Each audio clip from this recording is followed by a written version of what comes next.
അങ്ങനെ നമ്മൾ ഈ കല്ല് വെച്ചിരുന്ന് ഇവിടെ നമ്മള് അടുപ്പുണ്ടാക്കാൻ പോവാണ് ഗൈസ്. കാണിച്ചു തരാം.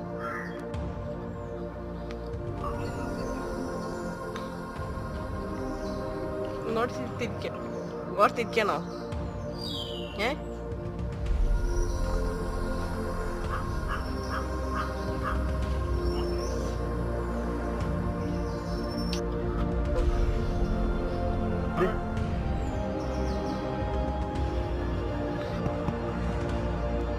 അങ്ങനെ നമ്മൾ അടുപ്പിൻ്റെ അവസാന ഘട്ടത്തിലെത്തിക്കുന്നു.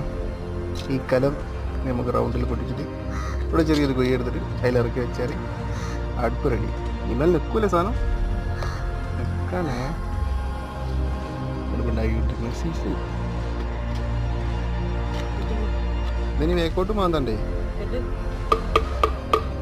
താഴത്ത് കൊത്തു കൊടുക്കുന്ന പൊട്ടിച്ചോണ്ടോ സുഖ.